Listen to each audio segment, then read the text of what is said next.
साक्षात धर्म का मूर्तिमान स्वरूप विदुर जी और ब्रह्म प्राप्त महापुरुष मैत्रेय जी का संवाद। मैत्रेय जी कह रहे कि हे देव, हम आपके चरण कमलों की वंदना करते हैं। आपके चरणारविंद ऐसे हैं कि जो आपके चरणों की शरण में आ गए, वास्तविक हृदय से, उनको तीनों ताप छू नहीं सकते। दैहिक, दैविक, भौतिक, ये स्पर्श भी नहीं कर सकते जो भगवान की शरण में है। जो श्री चरणों का आश्रय ले लेता है वो इस अनंत दुखमय संसार समुद्र से सुगमता पूर्वक पार हो जाता है। यह अपार दुखमय संसार समुद्र है। अपार संसार समुद्र मध्य समज्जतो किम शरणम अस्ति, गुरु कृपालु कृपया वदेत श्री विश्वेश्वर पादाम्बुज दीर्घ नौका। इस अपार दुख समुद्र में मैं डूब रहा हूं, कैसे बचूं? तो कृपालु गुरुदेव ने बताया, श्री विश्वेश्वर पादाम्बुज दीर्घ नौका, एकमात्र श्री भगवान के चरणार बिंद का जिसने आश्रय ले लिया, मानो सुदृढ़ नौका में बैठ गया और इस संसार जो दुखमय है इससे पार हो गया। समझतो में शरणम की मस्ती, मैं डूब रहा हूं, किसकी शरण में जाऊं? तो एकमात्र भगवान की। और भगवान ने भी कहा, मामेकम शरणम ब्रज, केवल मेरी शरण में। मामेव ये प्रपद्यन्ते माया में ताम तरन्ते, केवल मेरी शरण में। हे जगत कर्ता जगदीश्वर, जब तक कोई आपकी शरण में नहीं आएगा तब तक वो तापों से व्याकुल होकर के कभी शांति नहीं प्राप्त कर पाएगा। ये पक्की बात है। चिंता, शोक, भय, उद्विग्न, इनसे बच ही नहीं सकता यदि भगवान की शरण में नहीं है। इसलिए भगवान, हम आपके चरणों की ज्ञानमयी छाया का आश्रय लेते हैं। जो मुनिजन हैं मननशील, वो एकांत स्थान में रह करके आपके श्री मुख कमल का आश्रय लेकर वो आपके लीला चरित्रों का गायन, श्रवण, नाम जप, चिंतन, आपके रूप का ध्यान, इसी में समय व्यतीत करते हैं और वो आपके पाद पद्मों को प्राप्त कर लेते हैं। प्रभु, हम आपके चरण कमलों की उस चौकी को प्रणाम करते हैं जिसको प्रणाम मात्र से हृदय पावन होता है। भगवत दंडवत मात्र से हृदय पावन होता है। ये जो काफी समय पहले प्रार्थना की थी आप सब साधकों से कि नियम पूर्वक रोज इष्ट की दंडवत लगाओ। 11, 21, 51, 108 जितनी सामर्थ्य है, जो साधक स्त्री शरीर में है वो पंचांग लगावें, जो साधक पुरुष शरीर में वो साष्टांग लगा सकते हैं। 11 बार मंत्र जपते हुए उठो, 11 बार प्रणाम, 11 दंडवत, 21 दंडवत, 51 दंडवत, 108 दंड, देखो करके ये हमारे गुरुजन महापुरुष जन नित्य करते थे। हमने 10 वर्ष देखा है सेवा में, नित्य नियम पूर्वक दंडवत। वयोवृद्ध बाबा श्रीधर जी को भी देखा है, नित्य दंडवत, नित्य परिक्रमा मार्ग में। नियम में बड़ी सामर्थ्य है। जो नियम गुरुजनों के द्वारा दिया जाए आजीवन करना चाहिए जब तक सामर्थ्य हो। तो नियम में बड़ी सामर्थ्य है। नियम पूर्वक गिरिराज जी की परिक्रमा लगाते थे पूज्य श्री सनातन गोस्वामी जी। जब वयोवृद्ध हो गए तो स्वयं गिरिराज जी मूर्तिमान लालजू ही तो है, प्रगट हुए और कहा, बाबा आप मत आया करो, बहुत पीड़ा होती है हमें। आप वृद्ध हो, आप चलकर वृंदावन से आते हो, फिर परिक्रमा देते हो, जाते हो, जैसी आज्ञा आपकी। दूसरे दिन फिर पहुंच गए। फिर ठाकुर जी प्रगट हुए और कहा, बाबा मना किया था, फिर नहीं माने। बोले, प्रभु अभ्यास, बिना परिक्रमा के मुझे चैन नहीं। तो प्रभु ने आज भी राधा दामोदर जी में एक शिला है जिसमें लकुट गाय के खुर, लालजू के चरण चिन्ह, ये सब विराजमान प्रभु ने किया और कहा ले जाओ इसकी 4 परिक्रमा करोगे, गिरिराज जी की परिक्रमा हो जाएगी। नियम में बड़ी भगवत साक्षात्कार नियम से होता है। जो नियम अपने जीवन में धारण करे उसे बहुत लंबे समय तक पालन करे, जब तक जीवन में सामर्थ्य। नियम में बड़ी सामर्थ्य है। प्रभु की दंडवत करने से बहुत सुख मिलता है। शरीर के पाप नष्ट होते हैं तो साधारण बात है, प्रभु ये देख करके कृपाल हो जाते हैं और अपना अखंड स्मरण प्रदान करते हैं। जो भक्तजन श्रद्धा पूर्वक भगवान की कथा सुनते हैं, भगवान का नाम कीर्तन करते हैं, नाम जप करते हैं, इस भक्ति के द्वारा उनका हृदय परिमार्जित हो जाता है और अंतःकरण में ज्ञान, वैराग्य और वो परम धीर महाभागवत बन जाता है। यत् श्रद्धया श्रुतवत्या च भक्त्या सम्रज्यमाने हृदये वधाय ज्ञानेन वैराग्य बलेन धीरा ब्रजेम तत्तेंगि सरोज पीठम। जो आपके श्री चरण रखने की चौकी को बार बार दंडवत करते हैं, श्रद्धा पूर्वक आपकी लीला कथा सुनते हैं, आपका नाम जप नाम कीर्तन करते हैं, उनका अंतःकरण परिमार्जित हो जाता है, पवित्र हो जाता है और पवित्र अंतःकरण में सुंदर ज्ञान, वैराग्य, विशुद्ध भक्ति और वो बड़ा गंभीर धैर्यवान भक्त होता है। हे ईश, आप ही संसार की उत्पत्ति, स्थिति और संहार के कारण हैं। देखो, तीनों बातों पर भक्त दृष्टि रखे, विचलित ना हो। जैसे भगवान की रचना लीला है, पालन लीला है, ऐसे भगवान की संहार लीला है। ये जगत के प्राणी नहीं समझते। सृजन कर रहे हैं वही, पालन कर रहे हैं वही, लय कर रहे हैं वही, और किसी और का नहीं कर रहे। कोई और है ही नहीं। अपने आप से अपना सृजन कर रहे हैं, अपने आप से अपना पालन कर रहे हैं, अपने आप से अपना संहार कर रहे हैं। जैसे एक नट विविध लीलाएं दिखाता है, ऐसे नटवर नागर ये लालजू महाराज की त्रिगुणमयी लीला है। अतः हम सब भक्त आपके श्री चरणों की शरण लेते हैं।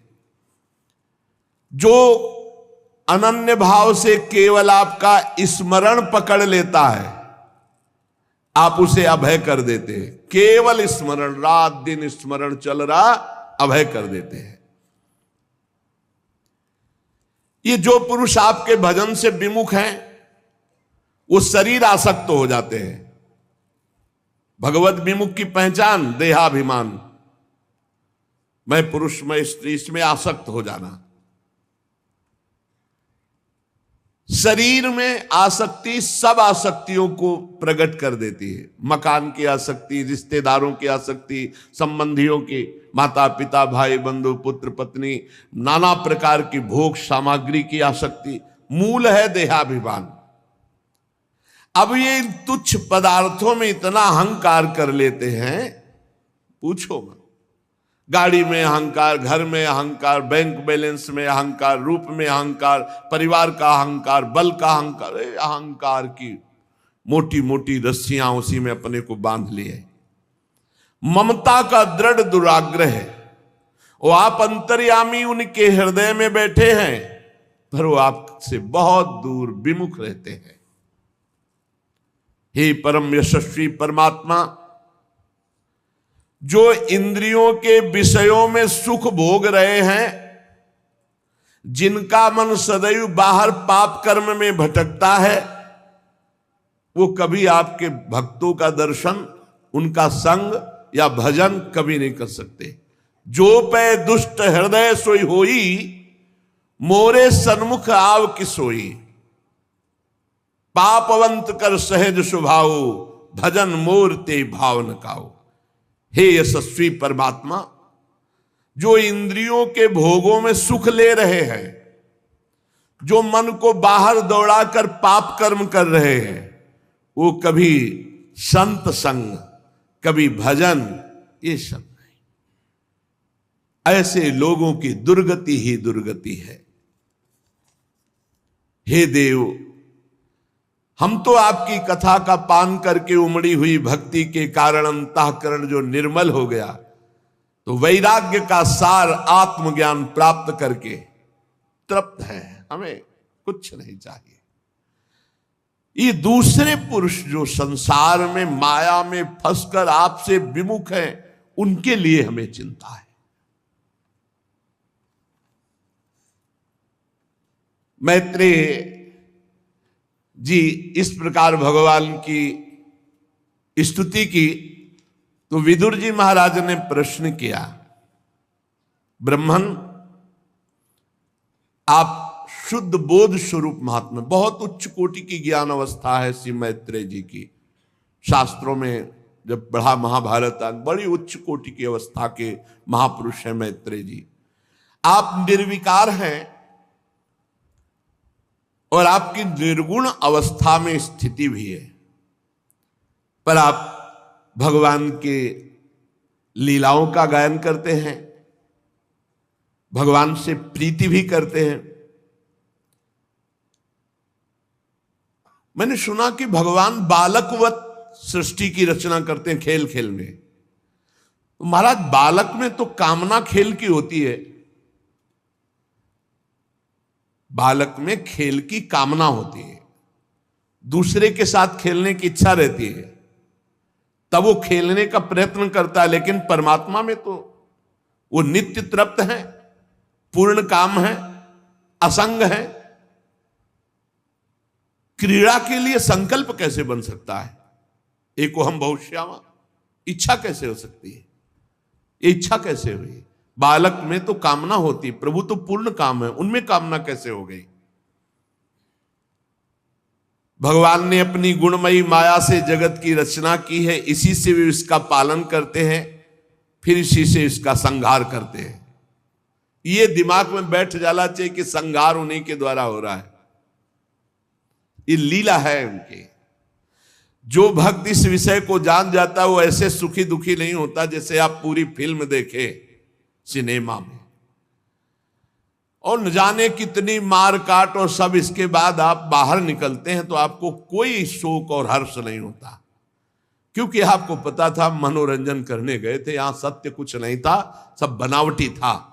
बिल्कुल ऐसे ही सत्य बात समझ लो, महादेव जी कह रहे हैं, उमा कहो मैं अनुभव अपना, और सत हरि भजन जगत सब सपना। जीव अविनाशी, इसे कोई मार नहीं सकता, न मृत्यु न काल, कोई नहीं मार सकता। नयनम छिन्नन्ति शस्त्राणि नयनम दहति पावका, न चैनम क्लेदयन्त्यापो न शोषयति मारुता, न वायवास्त्र न अग्न्यास्त्र न वारुणास्त्र, इनकी ताकत नहीं दिव्यास्त्रों की छू सके किसको? जो मैं है। चलो वो नहीं मरा, फिर मरा क्या? बोले शरीर नहीं, ये भी नहीं मरा। अग्नि तत्व में चला गया, वायु तत्व में, जल तत्व में, पृथ्वी तत्व में, आकाश तत्व। कौन मरा? आकृति भर बिगड़ गई, बस परिवर्तन भर हो गया, अपने अपने तत्व में मिल गए। मरा कौन? कुछ नहीं, ब्रह्म। जा सुकृपा सब भ्रम मिट जाई, गिर जा सोई कृपालु रघुराई। ये संहार लीला के लिए तैयार रहो। ये तैयार इसलिए नहीं है कि ममता शक्ति कर बैठे शरीर से, घर से, रिश्ते नातों से। अब लगता है जब मरेंगे तो सब छूटेगा, तो तुम्हारा था कब? तुम्ही ने तो पकड़ा है, उसी का दंड भोगो। अभी होश में हो तो सबको भगवान मान करके ममता भगवान के चरणों में समर्पित कर दो। नाथ सकल संपदा तुम्हारी, मैं सेवक समेत सुत नारी। प्रभु जिनके ज्ञान देश काल अथवा अवस्था से अपने आप या किसी दूसरे निमित्त से कभी लोप नहीं होता, वो आप हैं और आपके सिद्ध भक्त हैं। किसी अवस्था में ज्ञान का लोप नहीं होता। दुर्भाग्य है कि ये कर्मों में फंसे हुए जीव आपसे विमुख है। दुर्भाग्य है इनका जो भगवान से विमुख है। ये अज्ञान संकट में पड़ के दुख ही दुख भोगते चले जा रहे हैं। इस मोह की बलिहारी जो बड़े बड़ों को फंसा कर मिट्टी में मिला रही है, बड़े बड़ों को। अरे बुद्धि भ्रष्ट हो जाए, भजन न करे तो क्या नहीं कर सकती, और बुद्धि भगवान में स्थित हो जाए तो क्या नहीं कर सकती। जब ऐसा तत्वज्ञानी विदुर जी महाराज ने प्रश्न किया तो मैत्रेय जी मुस्कुराते हुए भगवान का मधुर स्मरण करते हुए कहा, विदुर जी, आत्मा मुक्त स्वरूप था, है, ये मुक्त स्वरूप भोगों की दीनता और शरीर संबंधी प्रियता में बंध गया है। यही बंधन है। माया का बंधन क्या है? बोले भोगों की, सुख की दीनता, ये भोग भोगने को मिल जाए, और प्रिय शरीर और शरीर के प्रिय संबंधी, यही बंधन है। चाहे भक्ति से काटो, चाहे ज्ञान से काटो, ना काटो तो फिर नरक काटो, भोगना पड़ेगा। यही नरक पहुंचाने का हेतु है, पक्का समझ लो, यही बंधन है। इसीलिए भगवान श्री राम सबसे कहते हैं, जननी जनक बंधु सुत दारा, तन धन धाम सुरद परिवारा, सबकी ममता ताग बटोरी, मम पद मन ही बांध बर डोरी। किंतु ये समझ में नहीं आती कि मैं बंधा हुआ हूं, यही भगवान की माया है। किसी को समझ, पूछो बंधन है क्या? क्या बंधन है? हम स्वतंत्र हैं, हम क्या, हमें क्या बंधन है? उसको समझ में नहीं आता। और जिसको समझ में आ गया कि बंधन है, हाय हाय मच जाता है। मुमुक्षुता जागृत हो जाए, हाय हाय मच जाएगा। या भगवत प्राप्ति की लालसा जागृत हो जाए तो चैन नहीं मिलेगी। नहीं खान पान ते भावे है, किसके लिए? ये शरीर तो नाशवान, छूटने वाला, मुझे तो इससे छूटना है ना, इस शरीर से छूटना है, इस शरीर के राग से छूटना है। जिस प्रकार स्वप्न देखने वाले पुरुष को स्वप्न में सर काटा जा रहा है तो उसे सत्य भास रहा है।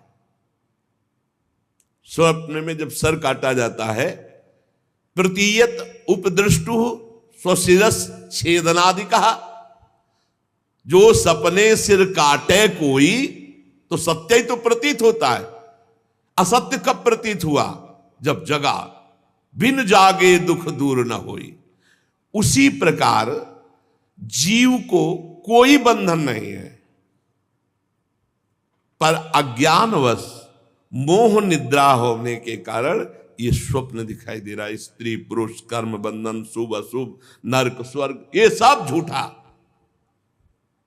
ना था न रहेगा। जो बीच में भास रहा है असत्य है।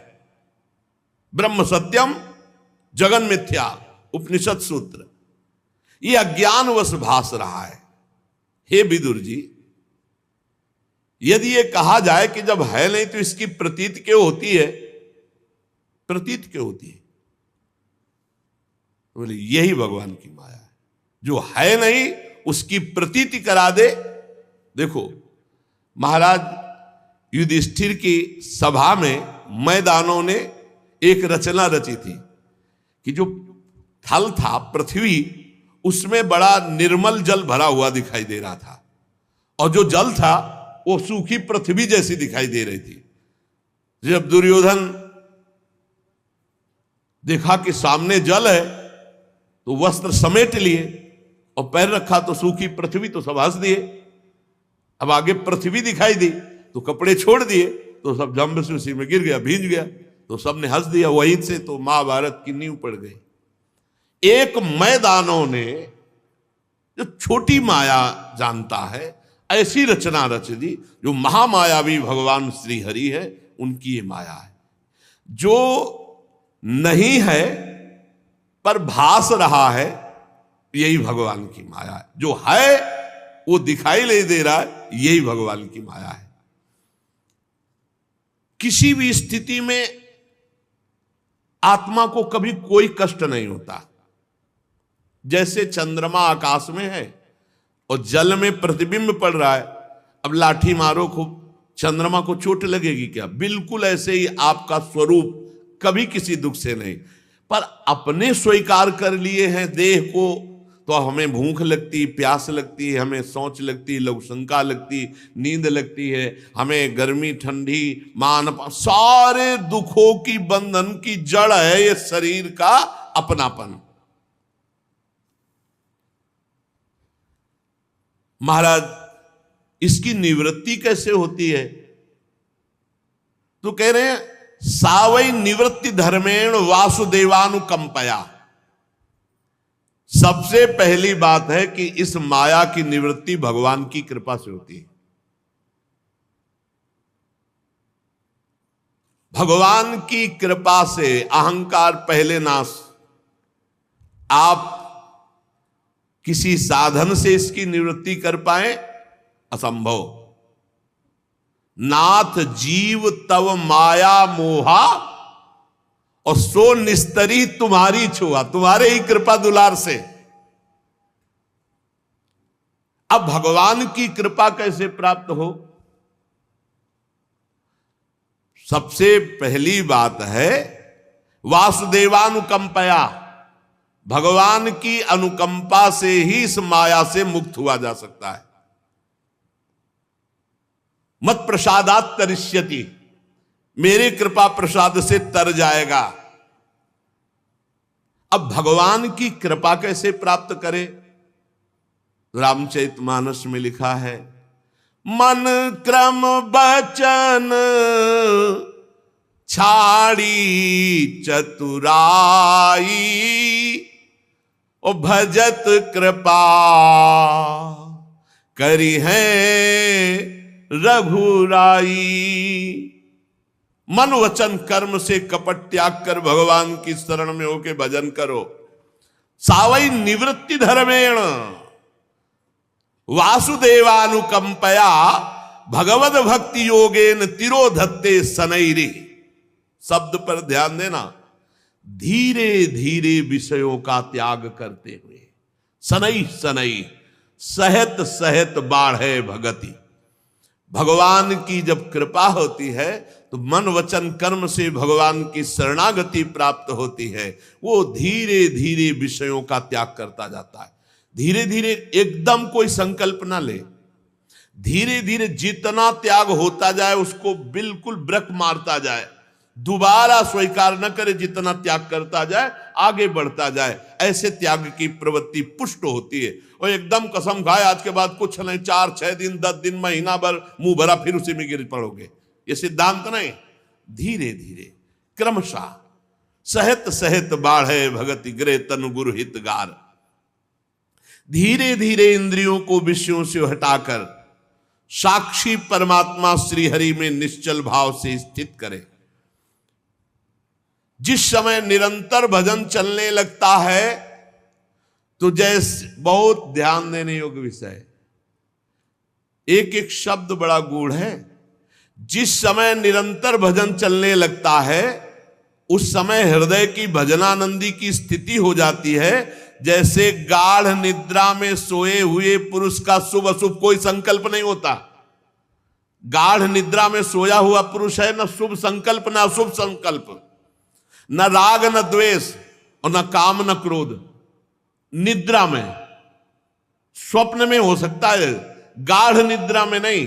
ऐसे ही गाढ़ निद्रा की स्थिति जागृत में होती उस महापुरुष की जिसका निरंतर भजन चलता है। जो भगवत कृपा पात्र अपने चित्त को भगवान वासुदेव में, प्रियालाल में स्थित कर देता है, वो गाढ़ अवस्था ऐसी होती है।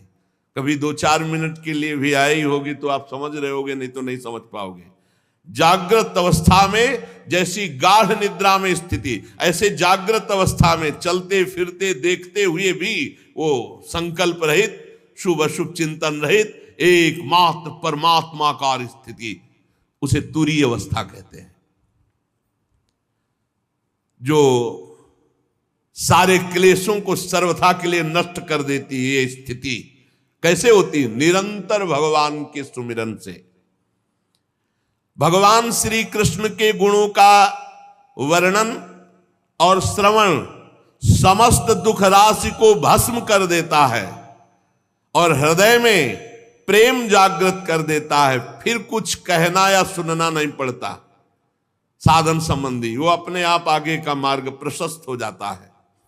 विदुर जी ने कहा, भगवान आपके युक्ति युक्त वचनों की तलवार से मेरे संदेह छिन्न भिन्न हो गए। अब मेरा चित्त भगवान की स्वतंत्रता और जीव की परतंत्रता को खूब अच्छी तरह समझ रहा है। विद्वान, आपने ये बात बहुत ठीक कही कि जीव को जो क्लेशादि की प्राप्ति होती है वो शरीराभिमान के कारण होती है, और ये शरीराभिमान समस्त दोषों का मूल है। संसति मूल शूल प्रदनाना सकल शोकदायक अभिमाना, और इसका आधार है शरीराभिमान का माया ब्रह्म। क्लेश मिथ्या निर्मूल, मिथ्या निर्मूल क्लेश, क्योंकि इस विश्व को फंसाने वाली माया के अतिरिक्त और कोई नहीं है। महाराज, मैं देख रहा हूं इस संसार में दो प्रकार के लोग सुखी हैं।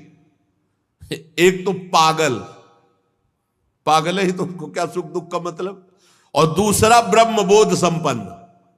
ये बीच वाले सब दुखी है, जो कुछ ज्ञान कुछ अज्ञान, ये सब दुखी है। सुखी कौन है?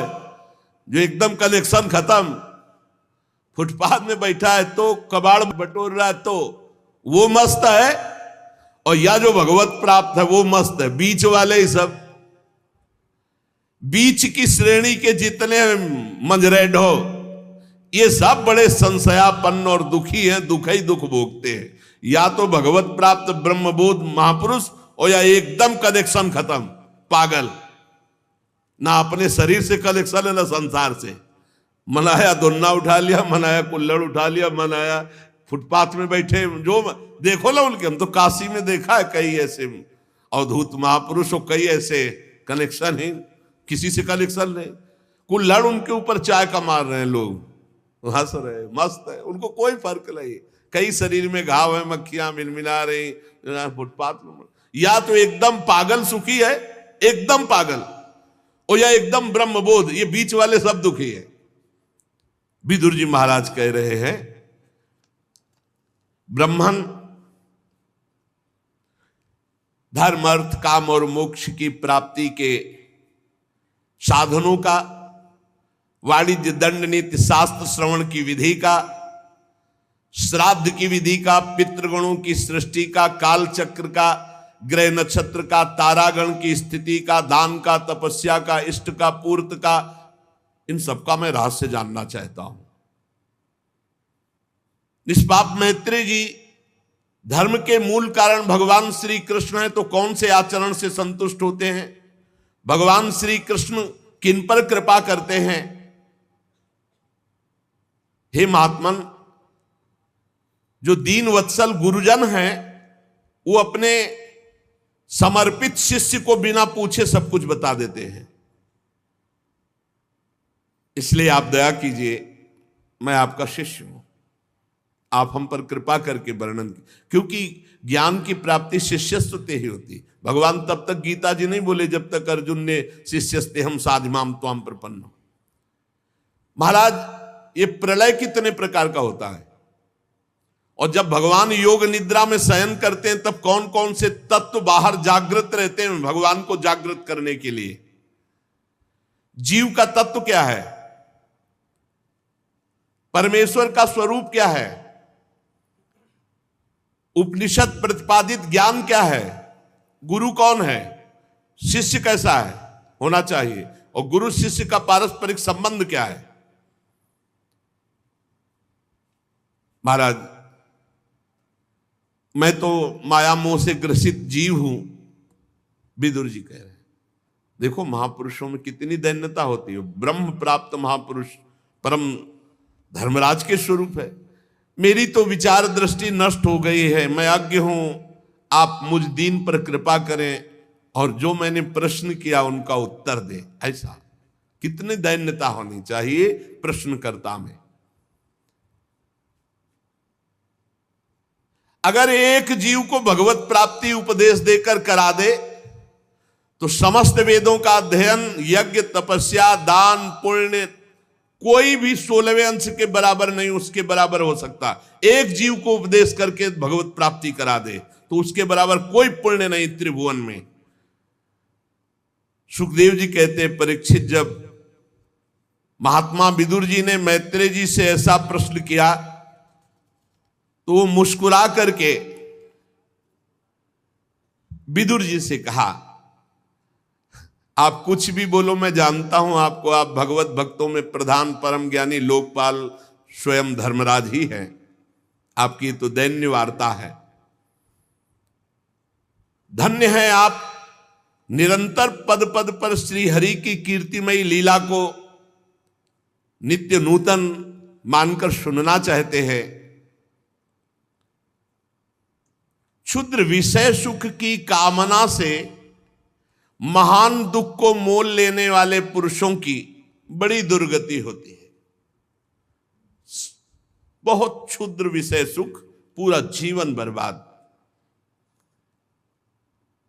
ये भगवान श्री हरि की परम पावन चर्चा से युक्त जो मैं तुम्हें सुनाने जा रहा हूं, ये संकर्षण भगवान ने सनकादि ऋषियों को सुनाया था। अखंड ज्ञान संपन्न आदिदेव भगवान संकर्षण पाताल लोक में विराजमान है। सनक सनंदन सनातन सनत कुमार आदि ऋषियों ने परम पुरुषोत्तम ब्रह्म का तत्व जानने के लिए भगवान संकर्षण से ये प्रश्न किया जैसा तुमने मुझसे किया। मैत्रेय जी कह रहे, उस समय भगवान शेष जी अपने आश्रय स्वरूप परमात्मा के ध्यान में मानसिक पूजा में थे, जिन्हें वासुदेव श्री कृष्ण कहते हैं, उनकी पूजा में। जब सनत कुमार आदि ज्ञानी जनों ने प्रश्न किया तो धीरे धीरे उन्होंने नेत्र खोले। सनत कुमार ऋषियों ने मंदाकिनी आकाश गंगा के जल से भींगी हुई जटाओं से उन चरणों को स्पर्श किया संकर्षण जी के, जिन चरणों की नागराज कुमारियां अभिलषित वर की प्राप्ति के लिए प्रेम पूर्वक उपहार सामग्रियों से पूजा किया करती है। सनत कुमार आदि भगवान के तत्व के और लीला के दोनों के मर्मज्ञ हैं। शेष भगवान हजारों फण दिव्य मणियां चमक रही हैं। सनत कुमार जी से बोले, वो जो ज्ञान भगवान शेष जी ने सनत कुमार जी को दिया, परमहंसों में प्रधान श्री सांख्यायन जी को सनकादि ने दिया। सनकादि ने सांख्यायन जी को, सांख्यायन जी ने हमारे गुरु पराशर जी को दिया, पराशर जी ने बृहस्पति जी को, और पराशर जी से ही पुलस्त मुनि को,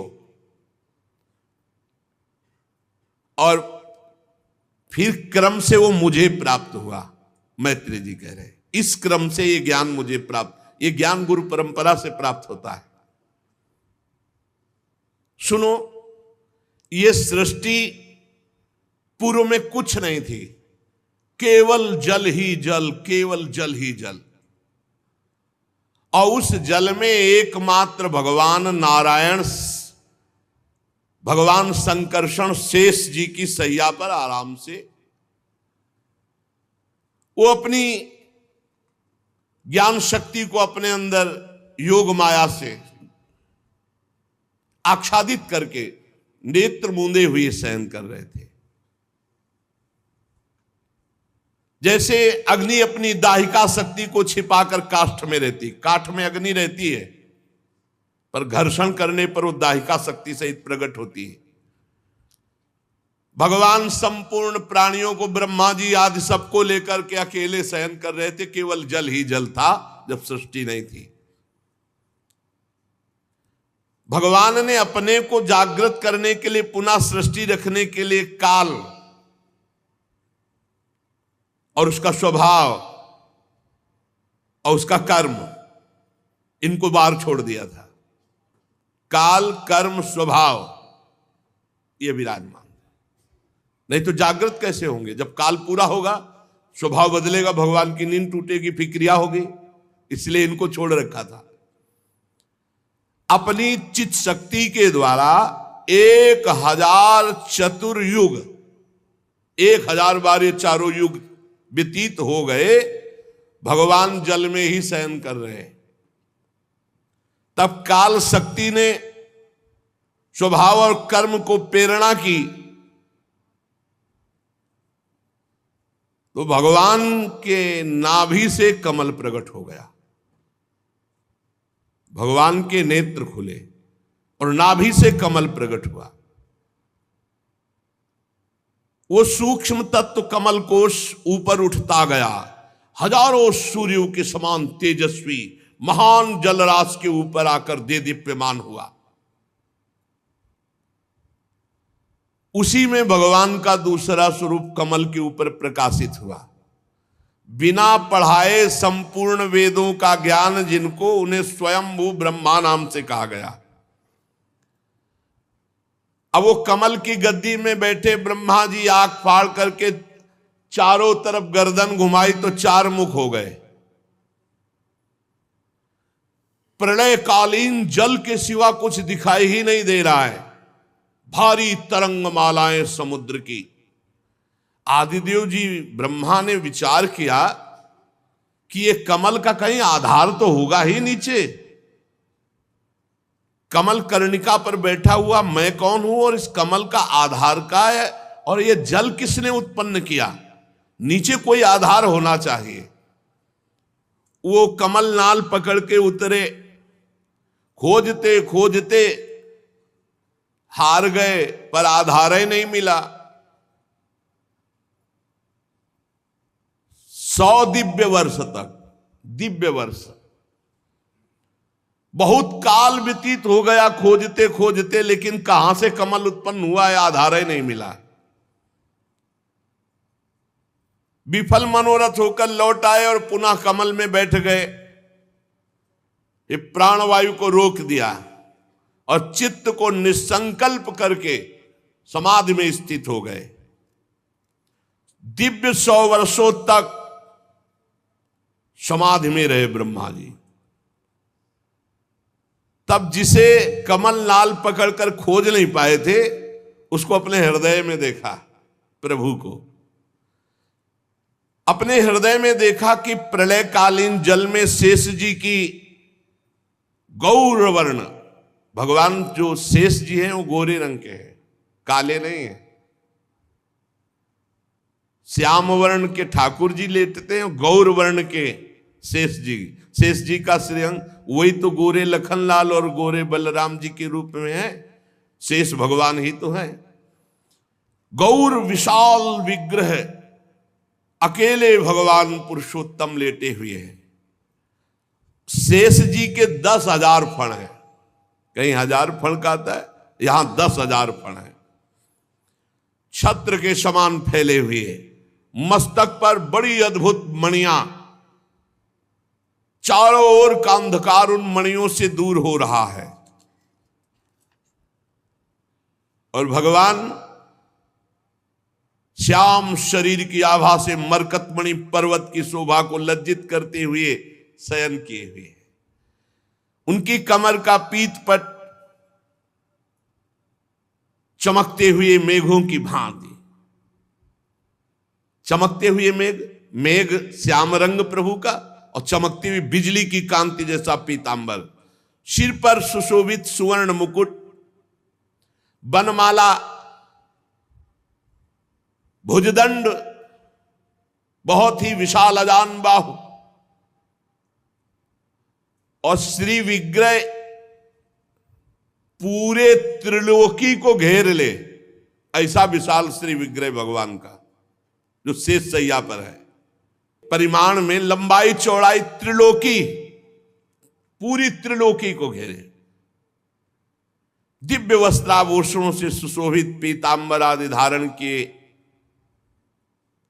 बड़ा कृपालुता झलक रही है। ऐसा दर्शन कर रहे हैं अपने हृदय में ब्रह्मा जी, अपने आधारभूत कमल के, जहां से कमल प्रकट हुआ है। सुंदर नासिका, अनुग्रह वर्षी भौहें, कानों में झिलमिलाते हुए कुंडल, बिंबा फल के समान लाल लाल अधर, मुस्कान, सबके चित्त को चुराने वाला मुखारविंद, मानो अभी सब कुछ दे डालेंगे ऐसी उदारता झलक रही है। प्रभु के गले में वेद रूप भंवरों से गुंजायमान माला, वेद ही भंवरे हैं, माला में जो सुगंध, तो मानो वेद ध्वनि कर रहे भंवरे। किसी की पहुंच नहीं आपकी कृपा के बिना आप तक, किसी की पहुंच नहीं है। सुदर्शन चक्रादि भी दूर सेवा में खड़े रहते, जब तक आदेश नहीं होगा तब तक नजदीक नहीं जाएंगे, आसपास दूर घूमते रहते हैं। विश्व रचना करने वाले लोक विधाता ब्रह्मा जी ने भगवान के नाभि सरोवर को देखा, वहां से कमल, और कमल में अपने आप को देखा। ये सब हृदय में देख रहे हैं। ब्रह्मा जी अचिंत गति भगवान श्री हरि में चित्त लगाकर उन प्रभु की स्तुति करने लगे। बहुत उच्च कोटि की महामहिमा ज्ञान संपन्न स्तुति ब्रह्मा जी ने की। ब्रह्मा जी ने कहा, प्रभु आज बहुत समय के बाद मैं आपको जान सका हूं। कैसे दुर्भाग्य की बात है कि आप सबके हृदय में रहते पर देहधारी जीव आपको नहीं जान पा रहा। सबके हृदय में भगवान है, सबके अंतःकरण में भगवान विराजमान है। अरे जब अपने को नहीं जान पा रहा तो भगवान को कहां जान पावे। शरीर मानकर बाहर भटकते हुए पूरा जीवन व्यतीत हो जाता है, पूरा जीवन। भगवान आपके सिवा कोई है ही नहीं हो, ये सब नाम रूप मिथ्या, इन्हीं नाम रूप में फंस गया ये जीव।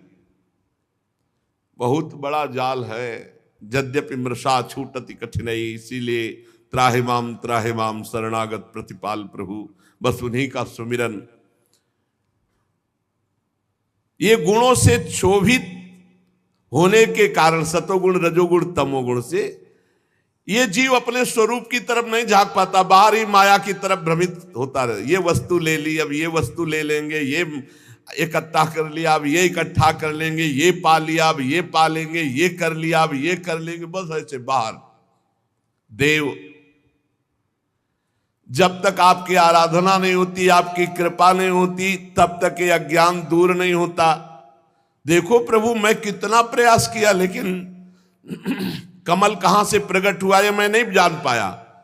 और जब आपका भजन किया तो हृदय में ही प्रकाशित हो गया पूरा ज्ञान कि कहां भगवान विराजमान है, उनके नाभि कमल, और उनके ऊपर मैं बैठा हुआ हूं कमल पर, ये मैं देख पाया। सैकड़ों वर्ष ढूंढता रहा, नहीं मिले। ये ढूंढने की जरूरत नहीं, बैठकर भजन करने की जरूरत, कहीं भागने की जरूरत नहीं। भजन करोगे हृदय में ही सब कुछ दिखाई देने लगेगा। हे परमात्मन, आप जो आनंद मात्र भेद रहित अखंड तेजो स्वरूप हैं, मैं आपको भिन्न नहीं समझता। जब ज्ञान होता है तो जानत तुम्हें हो जाए, भिन्न नहीं है। इसलिए विश्व की रचना करने के लिए जो आपने मुझे प्रकट किया है, तो आप मुझे सामर्थ्य प्रदान कीजिए। हे विश्व कल्याण में, मैं आपका उपासक हूं। आपने मेरे हित के लिए ये अपना स्वरूप दर्शन कराया, जो शेष में विराजमान भगवान श्री हरि का। पापात्मा जीव कभी नहीं सोच सकता, ऐसा विचार ही नहीं आ सकता कि मैं आपके दर्शन करूं। ये तु त्वदीय चरणाम्बुज को सगंधम जिघ्नन्ति कर्ण विवरै श्रुतिवात नीतम भक्त्या गृहीत चरणः परया च तेषां नापैसि नाथ हृदयाम्बुरुहात् स्वपुंसां तावद् भयं द्रविण गेह सुहृन्निमित्तं शोकः स्पृहा परिभवो विपुलश्च लोभः तावन्ममेत्यसद्वग्रहार्तिमूलम् यावन्न तेंहिमभयं प्रवणीत लोकः दैवेन ते हत धियो भवतः प्रसंगात् सर्वाशुभोपशमना द्युमुखेन्द्रियाये कुर्वन्ति काम सुखलेश लवाय दीना लोभा विभूत मनसो कुशला निशस्वत। पापी लोग तो आपके लिए भावना भी नहीं कर सकते। नाथ मेरे स्वामी, जो लोग शास्त्र वेद रूपी वायु से लाई हुई आपके चरण रूप कमल कोश की गंध को, अर्थात भगवत भक्तों के मुख से आपकी लीला कथा को कर्णपुटों से ग्रहण करते रहते हैं, उनके हृदय में आप बिना बुलाए प्रकट हो जाते हैं। ये तो त्वदीय चरणाम्बुज कोश गंधम जिघ्नन्ति कर्ण विवरैः श्रुतिवात नीतम।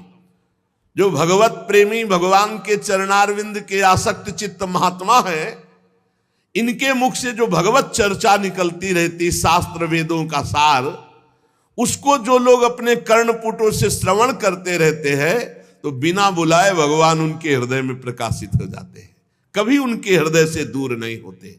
भक्त्याग्रहित चरणया परयाच तेषाम, वो भक्ति रूपी पराभक्ति रूपी डोरी से आपके चरणों को बांध लेते हैं।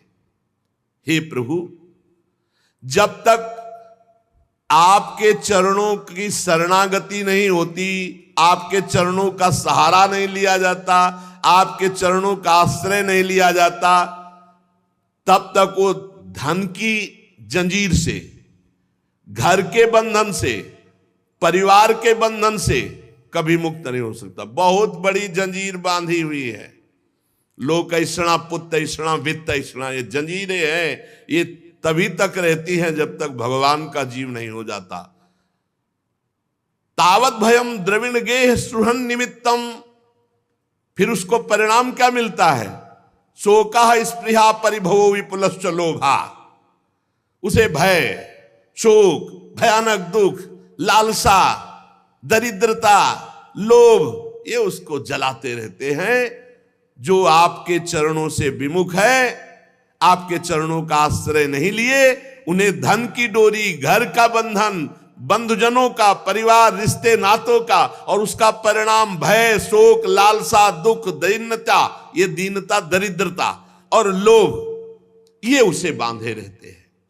दुख का एकमात्र कारण है आपसे विमुख होना, आपका भजन न करना। जो लोग, ध्यान देने योग्य बात है, अपने दुखों और अमंगलों का नाश करना चाहते हैं, उन्हें आपके नाम का जप, नाम का कीर्तन और आपकी लीला कथा खूब सुननी चाहिए। मान लो ये अमृत है। और जो लोग आपका नाम जप नहीं करते, आपकी लीला कथा नहीं सुनते, उनकी इंद्रियां उनको ऐसे दुखों में फंसा देती, दुष्कर्मों में लगा देती है कि उनकी दुर्गति होती है, दुर्गति। हे उरुक्रम, हे अच्युत, देखा है आपसे विमुख जनों को, भूख, प्यास, वात, पित्त, कफ, सर्दी, गर्मी, हवा, वर्षा, चिंता, शोक, एक दूसरे के प्रति हिंसा, कामाग्नि, दुस्सा, क्रोध, ये सब जला रहे हैं, क्योंकि भगवान से विमुख है जीव। स्वामिन, जब तक मनुष्य अपनी इंद्रियों से, मन से आपका सेवन नहीं करता, तब तक वो माया के प्रभाव से बच नहीं सकता। संसार चक्र की निवृत्ति नहीं हो सकती। औरों की तो बात ही क्या, बड़े बड़े मुनिगण जब अपने तपो अभिमान में आ जाते हैं और आपकी लीला कथा और आपके नाम से दूर हो जाते हैं, तो उनको पुनः संसार फांस लेता है। बड़े बड़े मुनि जनों, फिर वो अर्थ सिद्धि के लिए उपाय करने लगते हैं। सब तपस्या का प्रदर्शन, धर्म का प्रदर्शन, रुपया इकट्ठा हो, बुद्धि बदल गई। प्रभु, आपका मार्ग तो केवल आपके लीला कथा सुनने से ही समझ में आएगा। त्वं भावयोग परिभावित हृत् सरोजो आसे श्रुते क्षित पथो ननुनाथ पुंसाम यद्यधिया तवुरुगाय विभावयन्ति तत्तद्वपुः प्रणय से सदनुग्रहाय। आपका मार्ग कैसे जाना जाता है? आपके प्रेमी भक्तों के द्वारा गाए हुई आपकी लीला कथा सुनने से। आप निश्चय ही भक्ति योग जिसके हृदय में होता है उसके अधीन हो जाते हैं। हे पुण्य श्लोक प्रभु, भक्तजन जिस जिस भावना से आपका चिंतन करते हैं आप उसी भावना से दर्शन देते हैं, वैसा ही उनको सुख प्रदान करते हैं। जब ये बड़े बड़े देवता लोग या बड़े बड़े धनी लोग बड़ी बड़ी विपुल सामग्री से आपका पूजन करते हैं तो आप उतना प्रसन्न नहीं होते जितना दैन्यता से प्रसन्न होते हैं। ये बात ध्यान रखो। धर्म की कमाई और दीन भाव, और दीन भाव में एक रोटी और नमक भी भगवान को ऐसे करके उतने में प्रभु प्रसन्न हो जाएंगे। पत्रम पुष्पम फलम तोयम ये में भक्त्या, भक्ति भाव से भर करके एक चुल्लू जल, एक फूल, एक पत्ता, एक कोई फल, इतने में मेरे प्रभु प्रसन्न हो जाते हैं। जो दूसरों का हित करता है भगवान उससे बहुत जल्दी प्रसन्न होते हैं। जो कर्म आपको अर्पण कर दिया जाता है वो अक्षय और अविनाशी हो जाता है। इसीलिए कहते हैं हर कर्म भगवान को अर्पित करो। दान, यज्ञ, कठिन तपस्या, व्रतादि, इनके द्वारा आपकी प्रसन्नता प्राप्त करना कठिन है। दूसरों का हित करो, खूब नाम जप करो, भगवान की लीला कथा सुनो, हर कर्म भगवान को समर्पित करो, इससे आप प्रसन्न होते हैं। यज्ञ किया, अभिमान है मैं बहुत यज्ञ करता, दान दिया मैंने इतना दान दिया, कठिन तपस्या मैंने तपस्या, मैं ऐसा व्रती, मैं फलाहारी, भगवान प्रसन्न होने वाले नहीं। हर कर्म भगवान को समर्पित करके दैन्य, इसी से भगवान प्रसन्न होते हैं। जब आप प्रसन्न होते हैं तो उसके अंदर ज्ञान प्रकट होता है। जब ज्ञान प्रकट होता है तो देखता है संसार की उत्पत्ति स्थिति संहार, ये एक भगवान की लीला हो रही है। ऐसे लीला विलासी भगवान को मैं बार बार नमस्कार करता हूं। जो जीवन भर भगवान की लीला कथा सुनते, नाम कीर्तन करते, अंतिम समय भगवान स्वयं उनके हृदय में प्रकाशित हो जाते हैं। अंतिम समय स्वयं नाम चलने लगता है, विवश होकर नाम चलता है। वो बेसुध है पर नाम चल रहा है, वो बेसुध है पर भगवान प्रकाशित हो गए। यही तो है जीवन भर भजन करने का फल। जन्म जन्मांतर की आवागमन से मुक्त होकर वो ब्रह्म पदवी प्राप्त कर लेता है, वो अजन्मा स्थिति प्राप्त कर लेता है। ये है आपकी शरण लेने का फल। जीवन भर शरण रहकर भगवान की निरंतर चर्चा सुनना, गाना, नाम जप करना, सेवा करना, जो भी कर्म कर रहे हैं भगवान को अर्पित कर देना। इसका फल क्या होगा? अब आगे हमारा जन्म नहीं होगा। इसी जन्म में अंतिम समय भगवान के दर्शन अगर पूरे जीवन में नहीं हुए तो इसमें लिखा हुआ है प्राण त्यागते समय विवश होकर नाम चलेगा और भगवान स्वयं प्रकाशित हो जाए। जीवन भर मेहनत की है, अब आखिरी भगवान बनाते हैं। जीवन भर प्रपंच और नाना प्रकार के विषय भोगे तो वही आएंगे चिंतन में, भगवान तो आएंगे नहीं। इसीलिए कह रहे हैं कि जितना समय बचा है अब नाम जप करो, भगवत कथा कीर्तन सुनो, गाओ, खूब जीवन को आनंदमय कर लो।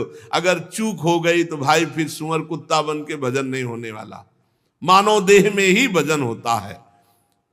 श्री ब्रह्मा जी भगवान की और आगे स्तुति कर रहे, सुशेष चर्चा आगे। श्री राधा वल्लभ लाल की।